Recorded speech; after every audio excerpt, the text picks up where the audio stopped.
बगुलों के पंख। उमा शंकर जोशी द्वारा रचित बगुलों के पंख कविता में कवि ने संध्या काल के आकाश का सुंदर वर्णन किया है, जहां काले बादलों के बीच सफ़ेद बगुले पंक्ति बनाकर उड़ रहे हैं। यह दृश्य इतना मनोहारी है कि कवि की आंखें उन पर ठहर जाती है और वह इस जादू से खुद को मुक्त नहीं कर पाते। कवि यह दृश्य रोके रखने की प्रार्थना करते हैं, क्योंकि कवि इस सुंदरता के जादू में खो जाते हैं। हेलो बच्चों, मैं श्वेता सोनी आज आपको क्लास 12th आरो भाग 2 काव्य खंड का 9वां अध्याय, जिसमें है छोटा मेरा खेत और दूसरा है बगुलों के पंख। तो आज मैं आपको बगुलों के पंख एक्सप्लेन करने जा रही हूँ। तो चलिए शुरू करते हैं। दम में पाती बंधे बगुलों के पंख, चुराए लिए जाती वे मेरी आंखें। कजरारे बादलों की छाई नभ छाया, तैरती सांझ की सतेज श्वेत काया। हौले हौले जाती मुझे बांध निज माया से, उसे कोई तनिक रोक रखो, वह तो चुराए लिए जाती मेरी आंखें। नभ में पाती बंधी बगुलों की पाखें। इसमें शब्दार्थ है।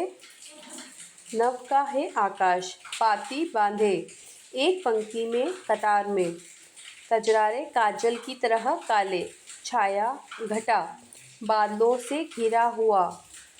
सतेज तेज कांतिमान, काया शरीर। हौले हौले मतलब धीरे धीरे। निज अपना, माया जादू। कवि इन पंक्तियों में कहते हैं कि शाम के समय आकाश में पंक्तिबद्ध उड़ते बगुले कवि के मन को आकर्षित कर रहे हैं। कवि आगे कहते हैं, आकाश में काले बादल छाए हुए हैं और उन बादलों के ऊपर हल्की चमकती हुई शाम की श्वेत काया अर्थात श्वेत बगुले तैर रहे हैं, जो बहुत सुंदर लग रहे हैं। घने काले बादलों पर श्वेत बगुले चमकीली परछाई की तरह सुंदर लग रहे हैं। कवि कहते हैं, इस दृश्य में बगुले धीरे धीरे अपनी माया, अपने जादू और सुंदरता से मन को मोहित कर रहे हैं।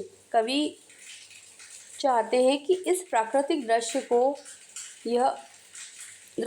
यह वही दृश्य है, दृश्य को कुछ और समय के लिए रोक दे।